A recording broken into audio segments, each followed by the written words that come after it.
Mr. Bison flips! Mr. Bison flips! Mr. Bison flips! Mr. Bison flips!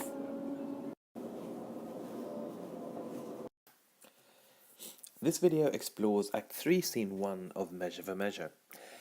We're back in the prison, and we can see how the conversation that when the Duke arrived in Act 2, Scene 3, he prefaced that he was going off to see Claudio and take his confession and prepare him for the execution. It now seems as if they've just had that conversation, and we'll come into how that seems to continue. So this kind of leads on to what happened 2 scenes previously. So the interplay here is similar to what we had in Act 2 between Scene 2 and Scene 4 in that act as well, where so we're kind of weaving between these 2 different scenes. So Angela Isabella on the one hand, and then the Duke and Claudio, and now we're sort of moving on to Claudio and his sister Isabella in this scene. And to signal that we're continuing a conversation, the scene starts with a so. So then you hope a pardon from Lord Angelo.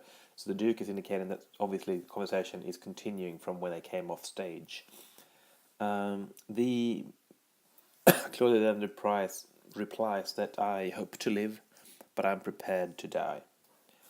And the Duke kind of turns that on its head and says, no, you're better off if you expect the worst and expect to die, then you shan't be disappointed, you'll be happy either way. So be absolute for death, either death or life shall thereby be the sweeter.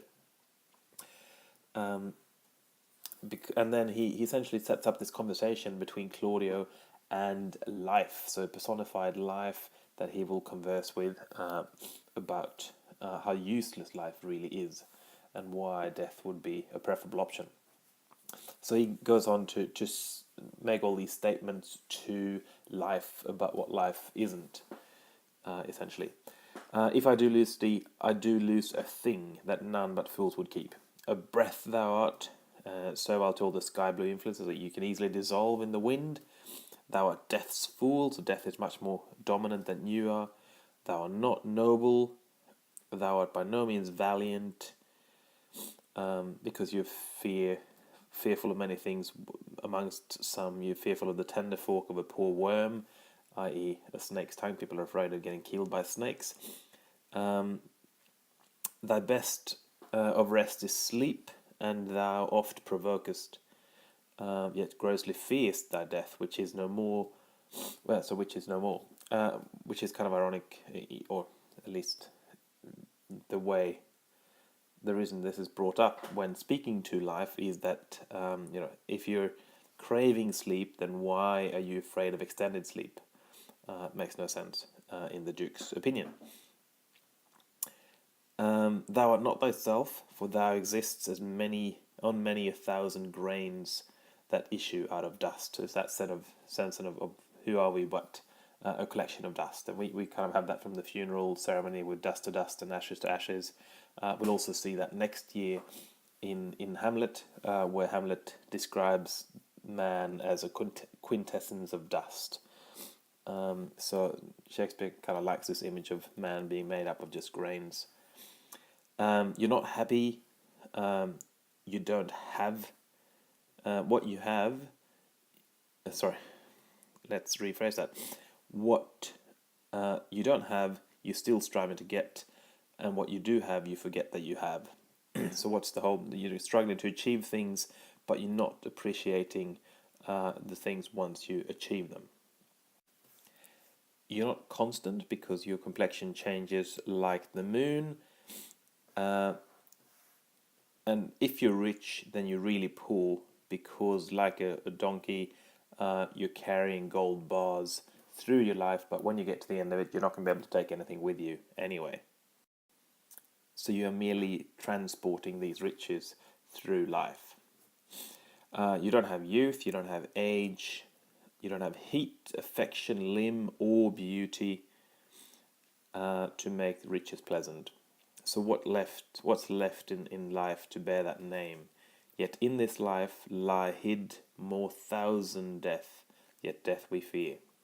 So why should we be afraid of dying when death is only one death, whereas in life there's a constant threat of dying. So we're better off to accept our mortality. And this lengthy speech from the Duke does persuade Claudia. So we see here the persuasive powers that the Duke has and the kind of power he has over men. And Claudius says, I humbly thank you to life. I seek to die, and seeking death, find life. Let it come on. So now he's resigned to die, in a sense, which is crucial for the setup of the rest of the scene, because Isabella's sort of condition for revealing her conversation with Angelo is that she wants to see that her brother is constant enough to be ready to die, which of course he's not when he finds out the truth about the story. So down the bottom of the page, Isabella arrives. She's shouting further down the dungeon somewhere, and the provost hears her and welcomes her, and the Duke takes his farewell of Claudia because Isabella's coming. So as Isabella enters to request a word or two with Claudio, Vincentio takes the provost aside and asks him to take him somewhere where I can hear them speak, but where I may be concealed. So the Duke and Vincentio go outside and they listen in on the conversation, or at least the Duke does, without being seen by the others. So Claudio is hoping for comfort from his sister, and she starts off in a really positive manner, which is maybe a bit unexpected for us, who, through dramatic irony, knows what the news is that she's going to be telling, right? And we know that it's not. We would probably not describe the news as most good indeed. Lord Angelo, having affairs to heaven, intends you for his swift ambassador. So, yes, he needs to contact heaven, and he's going to send you there instantly. And she says this in a really exuberant and excited way, which is maybe not what you'd expect from your sister. So Claudia then is a bit taken aback. So he says, is there no remedy? And Isabella says, no, none, but such remedy as to save a head, to cleave a heart in twain.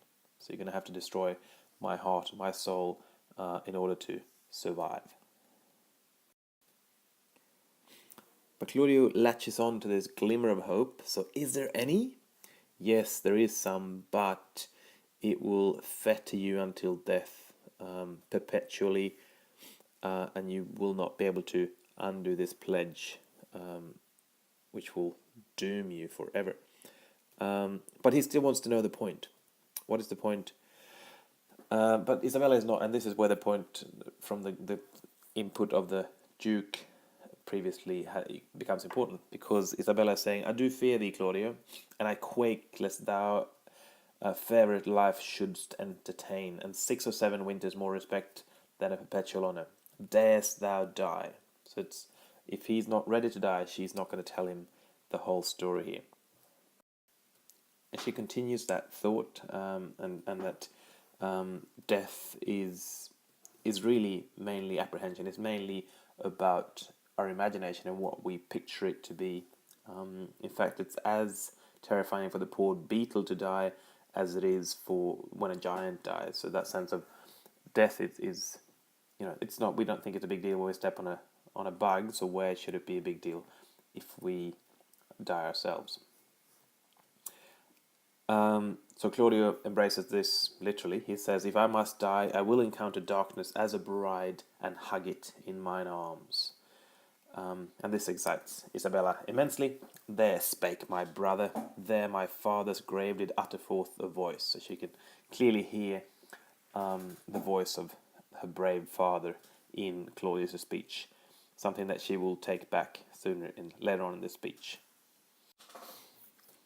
She then refers to Angelo as the outward sainted deputy, whose settled face nips at the nips youth in the head, and follies doth immue. And this seems to be a rather ambiguous sort of expression. Not really sure what the words mean. In fact, most editions don't seem to be able to explain them thoroughly. But essentially, as the falcon doth the fowl, is yet a devil. And so we get the idea that a falcon would go take another bird by the neck and drown it in the water or pull it down to the ground, and suppress whatever urges that it has and kill it. And that's the way that the deputy is nipping at the head of the youth to control their urges, essentially.